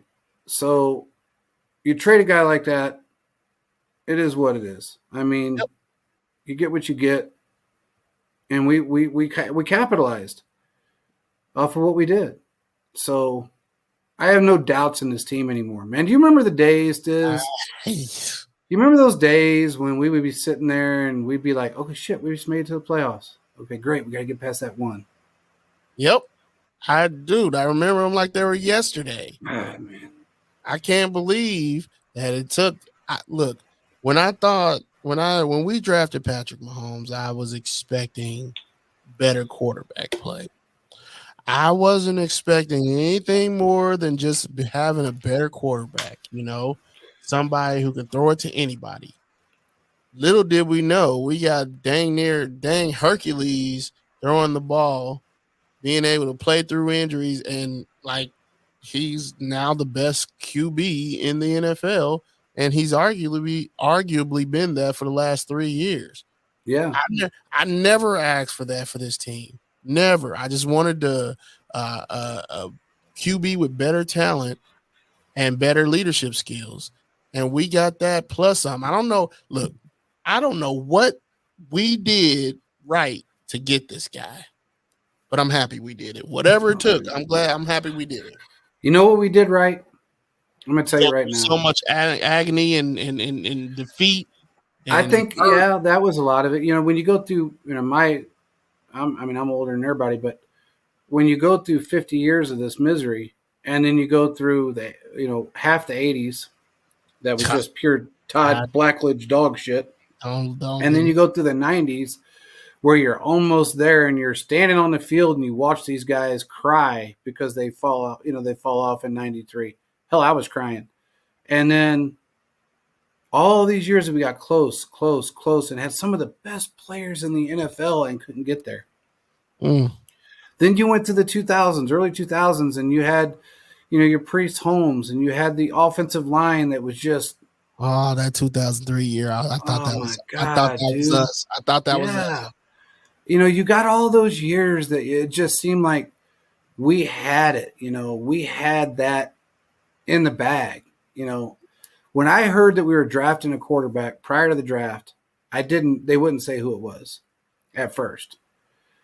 And then, I did hear they were trading up, and I thought, oh, cool. We ain't drafted a quarterback since Todd Blackledge, and we got a better regime now, so maybe it'll work out. Never did I ever in a million years believe it work out like this. No, there's no way. And I was only asking for one Super Bowl. I ain't gonna lie. I was only asking for one. I could live with. In fact, for a long time, I was wondering why didn't we do after. Hold on, let me see what Chiefs Talk's saying. After trying to trade up for Paxton Lynch the year before, I thought for sure somehow we were. Oh God, end up with Mitch Trubisky. Don't even start on that. Thank God that didn't happen. But thank you, Lord. For years, I was hoping that. I was like, why don't we just throw everything and win in one Super Bowl and see what happens? But seeing how you could build for the future now and being able to do it the right way, and then looking back at the LA Rams right now, no, they're a great example of what not to do. Perfect example of what not to do. You got your ring, but you're not going back anytime soon. Exactly. And we've talked about this so many times. You can throw all your eggs in one basket for one season, and then you don't make the playoffs, or you don't see a playoff, or you make the playoffs, lose the first round, then you don't see a playoff for a long time. Then you make it back again when you finally get your draft capital back, and you're able to get some money in the bank. Yeah. Just to go back again and fail again. Look what the Rams did last year or this past season. Mm-hmm. Honestly, man. That's exactly what I'm referring to. And when you look at a team like the Rams that were prior Super Bowl champions, and then you look at a team like the 49ers that went through four quarterbacks,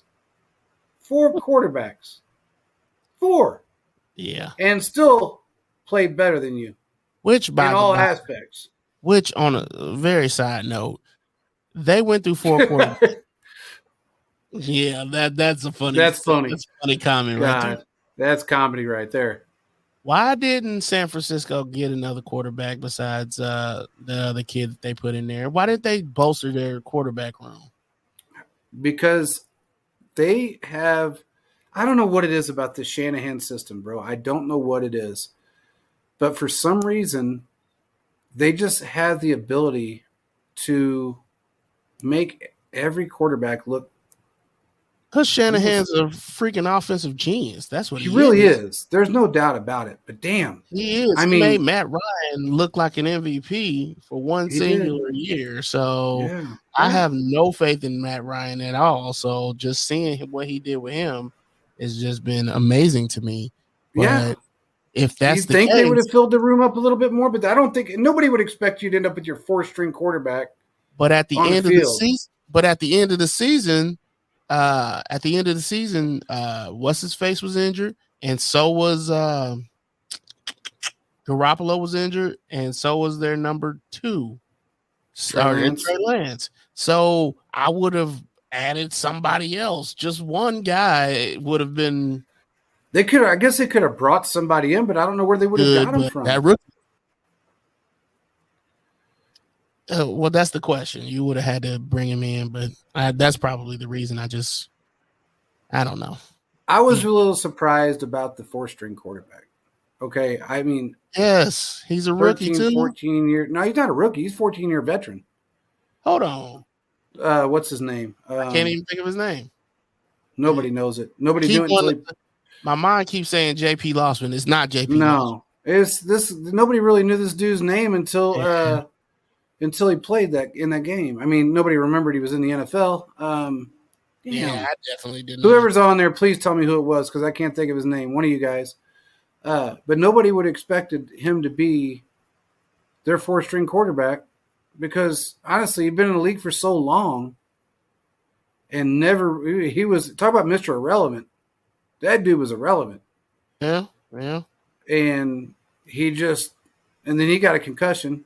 San Francisco, their 4-string guy that came in and got a concussion in the playoffs.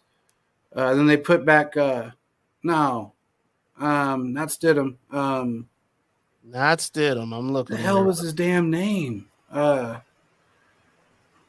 He was the 4-stringer that got hurt in the playoffs. Why the hell can I think of this dude's name? I'm trying to look it up too. I am not getting it at all. His last name Williams? No. I can't remember. Maybe you could find, but I can't. I can't think of his name right now, and that tells you how sad it is that we can't remember his name. But regardless, he got a concussion, and they brought back out Purdy that couldn't throw the football. All he did was hand the ball off because he had no. And we all knew what he was going to do. Yeah, I mean everybody knew that was coming. And look, man, anybody that wants to sit there and talk about how great that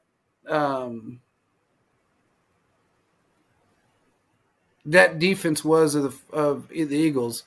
We said this. I said it on a national show that I was on Super Bowl Sunday morning. Mm-hmm. I said it on the other national show. Josh Johnson. Thank you. Thank God. Thank Josh you. I Johnson. was like, why am I taking so long? But yeah. Yeah. I said it on a different national show that I was on that they had not played anybody that was close to our caliber of team yet. And they had, look, dude, you breezed through the playoffs. Think about who they played. Think about it. The Giants, right? Are you talking about, the Eagles. They played the Giants. Yeah. Okay. The 49ers that are on their 4-string quarterback. I mean, come on, man. They did. I'm gonna be honest with you. For me, I was a little worried about them because they did have one of the most deadliest defenses that we've seen with the most sacks and all that. And I granted, I see who they were against, and they didn't get nothing against us, which is great. But it's just you saw that and just think, hey, oh my, this could be bad for us, especially with Mahomes on a bum ankle. So Yeah, I mean, see, now you got to give me a good sound effect since you're always giving me the bad, the bad ones. okay, let me give you. Let me find something. Oh, Let me see something. I Here. thought you'd like that one. Yeah, it's good. Let me see if I can find something good. Let's see. I mean, I always give Brad, this when he does something right, and then Oh shit! Here we go again. that's Brad when he's wrong. So, but I mean, I gotta give Corey That's what we got on deck right there. what we got right there right now. We're gonna move some more. We got more coming in. I got a bunch of them downloaded. I just ain't had time to put them in. But anyway, I don't know, man. I just don't feel like I said it before. I'll say it again.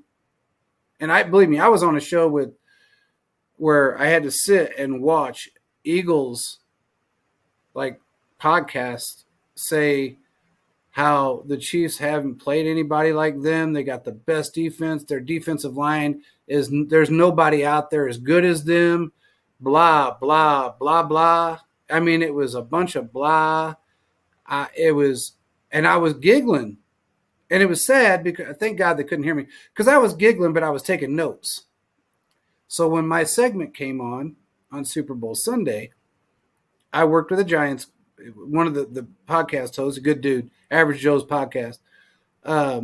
He's a Giants fan, does a Giants podcast, and he was the host of the show.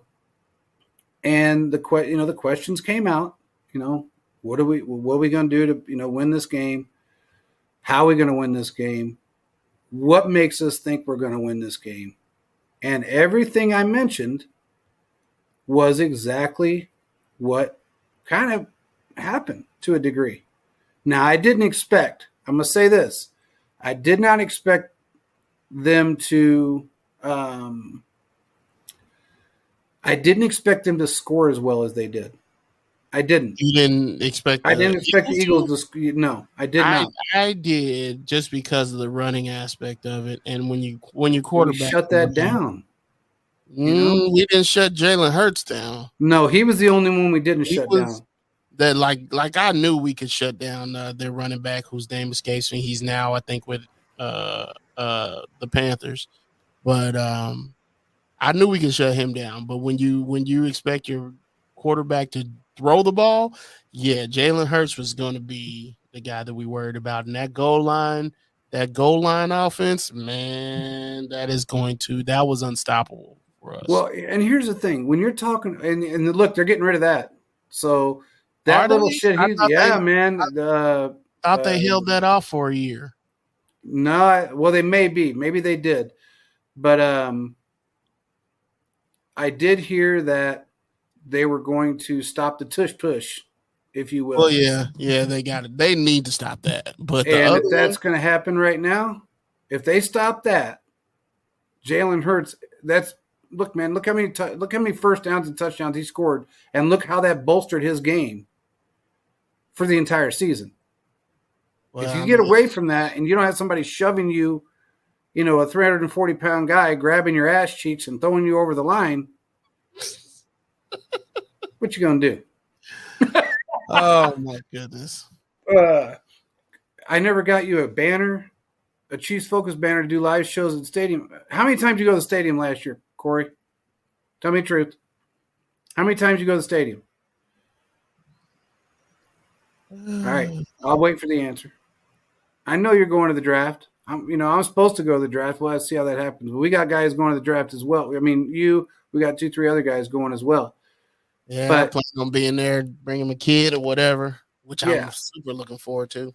Yeah, man. I'm hoping. I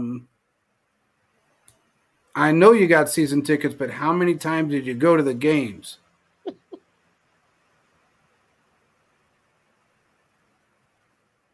All right. Okay. Well, we'll work on getting you that banner then. I did have one made, by the way. I actually had it made. The company that made it absolutely went out of business after they made it and kept it. I never got it. The doors were locked up. Yeah, So I kind of got nailed on that deal. He said in the 2 I didn't get, I sold. Yeah, I mean, that's cool. what Who's up, that? Chris? Hey, what's up, Chris? What's going on, bro? But anyway, this draft is special. There might be outside chance I get to go. I found out today that my mother-in-law has been in the she's sick. She's in the hospital, and Jeez. yeah, it's kind of throwing things off a little bit. Just came out of nowhere, and if my wife ends up needing to go to be with her, I have to be here with my daughter. Absolutely. It's going to be very difficult, but that's just part of life. Just stopped by to say hello and talk cheese. Well, I'm glad you're here, man. Stop by we're here. Dude, we normally do Tuesday, Wednesday, Thursdays. Wednesday's on a different network, but we do Tuesday, Thursdays. We decided to do a show today. Me and Thiz want to do a show today, and we did it. It's been going on for a long time, and I'm happy because everybody's still here. So we've had a lot of people jump in and out, and that's cool. Stop by, like and subscribe, and make sure you check out that video, that Super Bowl video on YouTube that we have. It's sick.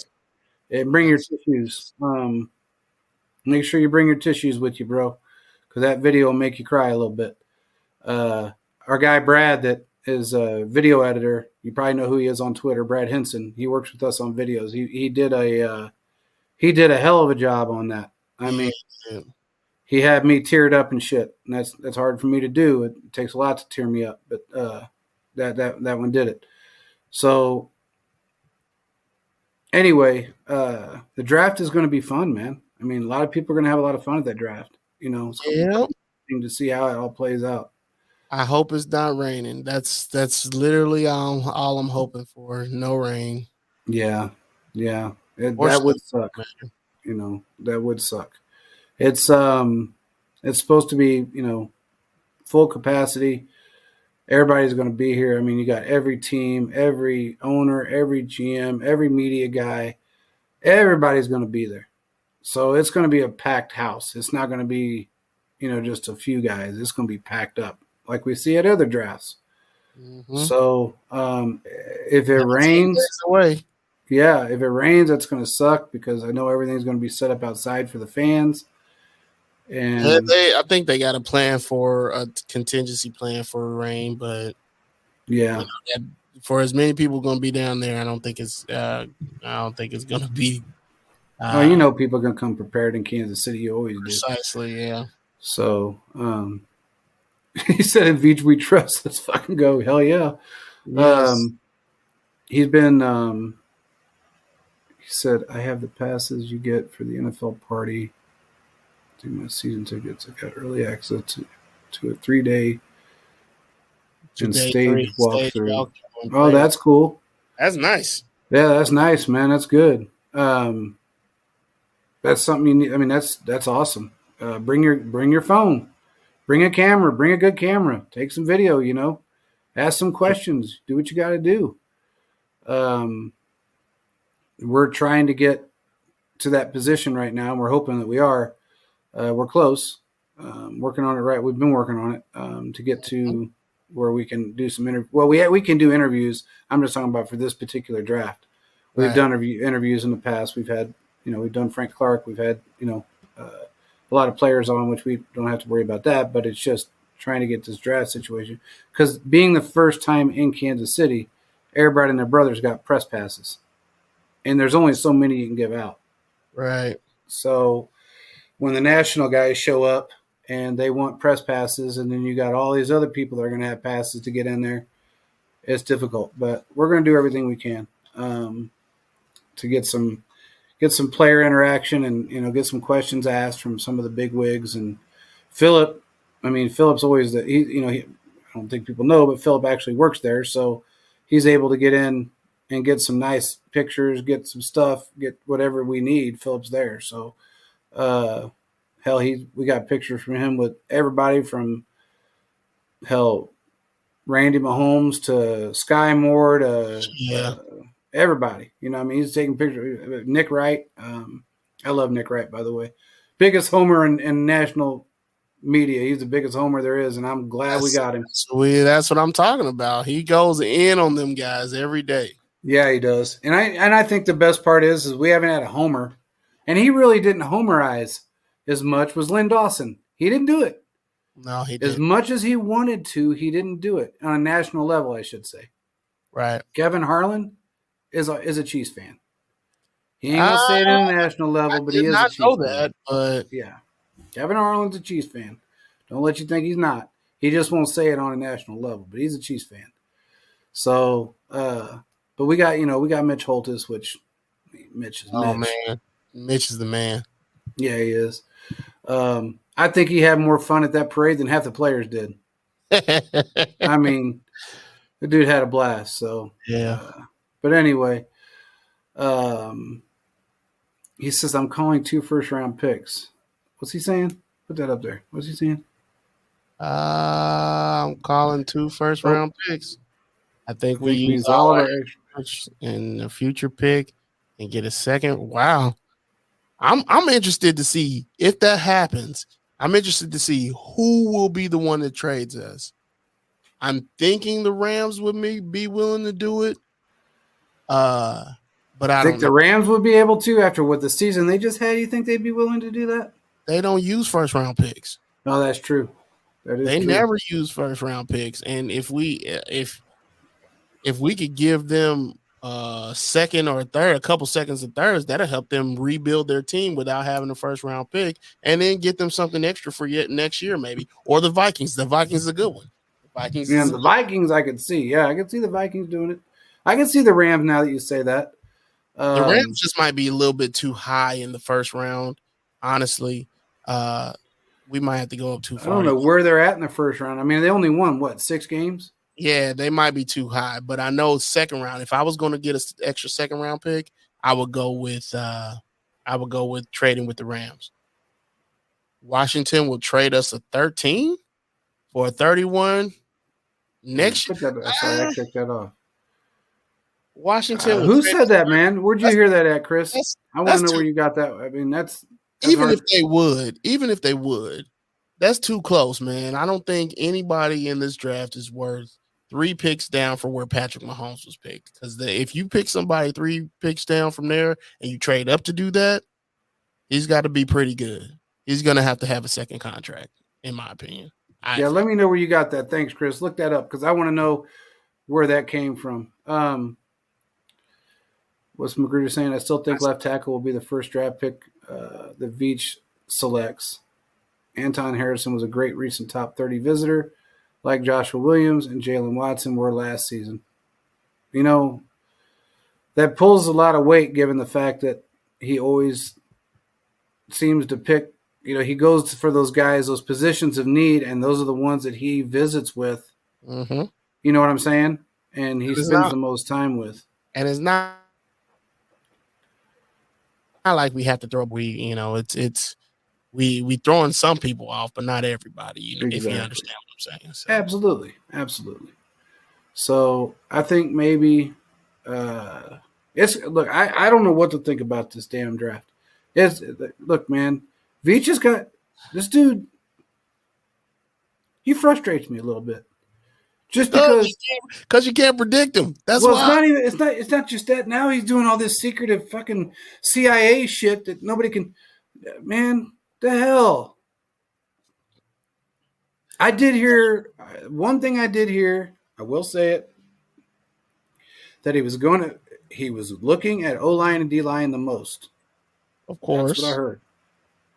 In the first and second round, that's what there's 2 players that he really wants.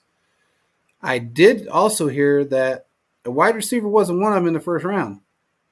He thinks there's a couple wide receivers that are going to go in the 3rd and 4th round that he's interested in. That's what I've heard. If he's going to go for a wide receiver at all. Now I'm gonna go with Chiefs talk on the rocks with this one. He said if we don't trade and have 2 first-round picks, I think we trade up in the second and have top 5 pick in the second round. Now I've already done that. I've done that in a couple mock drafts, and the Rams pick, which I think is number 34 or 35, would be a place where we could go and get extra picks in the second round. And then you still wouldn't have to give up too much to get that. That's one of the things I saw. Chris Wright said, here it is. Bleacher Report's article, Washington can make. They traded the number 16 and the number 233rd overall picks with Kansas City for the Chiefs to acquire the number 31st, 63, and 166 overall pick. That's not bad. Didn't we already have 31? Yeah. No, he's saying we get the 16th and 232nd. They get the 31st, 63rd, and 166th overall pick. And this is a Bleacher Report article? Yeah, I have to go that one. That's not. I don't think that's a bad trade-off. I don't think so either. I'm kind of wondering if that's real or not. What's up, Chiefs Live? Man, you're late to the party. Yeah, where you been? You took a nap, didn't you? Don't lie. You took a nap. It's okay. It's okay. I mean, people nap. It happens. If we go up to 16, I definitely think it'll be for a tackle. Oh, absolutely. And it'll be for a tackle if we go up that far. I agree. That's a crazy. You're playing football. That's cool. At least you weren't napping. Well, if that's the case, and I don't know who they got their sources from or whatever, but Bleacher Report has been known to be that wrong. But if that's something that, I mean, I don't know how Washington will be willing. Well, now I can't say that because they have so many holes to fill, not just in the field, but they do. The ground's got a lot of holes in it too, but so does their team. FedEx Field sucks. It does suck. Yeah, man, it's like a damn cow pasture. I've seen the desert mounds out here look better than that shit. But if that happens, it's not a bad trade-off. Not with the amount of picks that we have. It's not a bad trade-off. Nope. And look what Veach has done with 266. With, look at the guys we brought in those late rounds that have turned out to be insanely talented. You got your Pacheco's and who else? What's his name on the offensive line? Trey Smith, yeah. We got a lot of 6th and 7th round picks on our team right now that are phenomenal players. So that's really what I'm looking to see, who he's going to pick in these later rounds on day 3. His day 3 picks. You know what's crazy about it is that for all the time that Veach has been here, I've heard it after we would say it on the show, is that he loves the late round picks and the undrafted guys because those are the most hungry guys. Yeah, the undrafted guys, he really loves them. He does. And he loves those late round guys that get pushed, that get pushed to the side because he knows they got something to prove. And they're going to come in and they're going to do everything they can possibly do to learn a system so they can prove themselves. Precisely. And I don't know how many times I've said it so many damn times that that's the part of the draft that I look forward to. Because those are the guys really want to be on a team. Veach is great in the mid to late rounds, except for drafting wide receiver. You're not wrong there, but we'll see. We'll see how that works out. What wide receiver do you pick in a late round?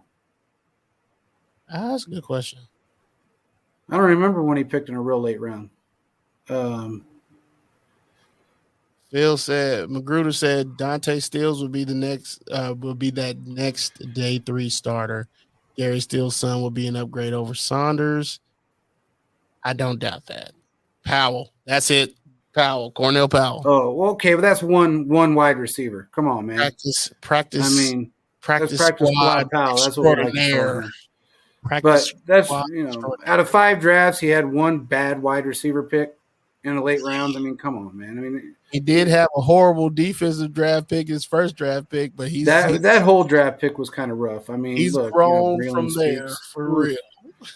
But the excitement, you're young, you're excited, you're trying Absolutely. to fill holes with no money and doing everything that you had to do. And man, one thing you can say about that man, he learned from his mistakes very quickly. And when I found out he hung up on that GM from Arizona and told him to go F himself over that Pat Peterson thing, I gained every ounce of respect I could for that man. Steve Keim, that's why he's out of a job right now. Damn right. Damn right. He's a horrible GM. So he's a horrible individual. He's a terrible person. I don't know. He's that Daniel Snyder type of guy. In Veach we trust. Yes, indeed. But I'm gonna tell you, when I found that out, a buddy was in a room with him, and when they were trying to make that, it was a third call, and he said, "Those were early round picks. You can't talk about that shit. You said late round picks." And he told him, "You know what? I'm done with your ass. I ain't no rookie bitch. F off," and hung up on him. I'm like, this is the man. This is the man. This is the man I want to be the man. Now with this statement, Chiefs talk on the rocks. McCall over DK. DK has too much of an ego. Like Skippy. He shows a lot of ego when he's with Seattle, and there's no way that they're bringing that into Kansas City. Never would have worked here. Same thing with Pickens, less so than DK, but yeah, Pickens has a little bit of an ego too. He does. Clyde over Swift or Taylor. Now that was an overstep, but hey, that's absolutely. We didn't think it at the time, but yeah, I get what you're saying there. And that also with that Clyde, always remember that Mahomes signed off on that, so it can't. I mean, when Mahomes signs off on a player, and you got a GM that basically says, "Okay, I got the best quarterback in football, and I want to keep him happy. We value his opinion. We're going to go ahead and go with him." Otherwise, you have another Aaron Rodgers situation with the Packers. Exactly. Or, and even better, you have a damn Ravens situation with Lamar Jackson where you just cut his wide receiver and the man finds out 3 days later on Twitter. Yeah. So, it happens. I mean, but his late round draft picks, for the most part, have been fire. He's made a couple of mistakes. His first year after 5 years of being the GM, going into his 6th year, his first year, yeah, he made mistakes. Right. But you got tenured GMs out there that can't do it right. Nah, he's not mad at Veach. He's just pointing out everything we already know, and that's okay. That's fine. No. Veach has done more for this team than any GM we've ever had. I've only lived through 2 of them, and I hated both of them. So yeah, I didn't hate them as a person. Let's be clear. Yeah, I did not like either of them. Carl Peterson and Scott Pioli. Don't get me Carl started. Peterson, man. I don't like him as a person. To me, he was a thief. I just think he was a thief. That's all he was. I said 2. I've been around for 3 of them because John Dorsey's obviously a part of that. Yeah, Carl Peterson was a scumbag. And there's a lot of people out there a lot of players that liked him. I mean, we had Tim Grunhard on the show that I've known for 30 years, if not longer. And he helped Tim write his book. He was kind of part of the right, but I know how he treated other players. So I was around and watched him do it. So when that kind of shit happens, it's like, okay, it ain't working out. But he knew how to put asses in the seat. He was a marketer. There was no doubt about that. He filled the stadium. That's the only thing I give him credit for. Kind of surprised he never became a commissioner. Ooh. Because that's what they are, is high-priced marketers. That's kind of true. That's kind of true. But anyway, man, this has been a 2-hour show, and I know you got to get some sleep. And yeah, I'm sure everybody out there's got to get some sleep because it's 10 o'clock there. Dude, do you hate Veach at this point? Nah, I'm messing with you. Man. What's he saying? Veach failed to analyze that LSU had a generational O-line, Joe Burrow at QB, and Chase and a plethora of other wide receivers. So he didn't see the stats. Well, yeah, we all talk about that. We know that. But it was still a situation where he had. I'm messing with you. You right. Yeah, Just you are. It's okay with that. The whole thing is it. Look, man, he got endorsed by Mahomes. Mahomes wanted him here, and it happens. So you can't. You're going to have some misses. It is what it is. That's it. You can't change it. By the way, make sure everybody goes on, like, subscribe, check out the video that we got going on. Check out all of our shows. We got some new stuff coming up. We got a new sponsor we're going to be joining soon. We got a cool sponsor. So that means more giveaways, more. That means more giveaways, more cool stuff. Which we've done, as you guys know, we've done a ton of giveaways. So we got more coming. So make sure you guys like and subscribe. Yeah. Thiz has got his podcast that he does on our network on Twitter as well. Let's see, what do you say? What do you say? Every GM makes mistakes. Good ones learn from them. That's true. Absolutely. There's a good one. You get a Taco Bell ding for that. Chris, I'm glad you came on. We do them Tuesday, Wednesday, Thursday. We interact with everybody, so make sure you jump on, man. We're always here. And again, there you go.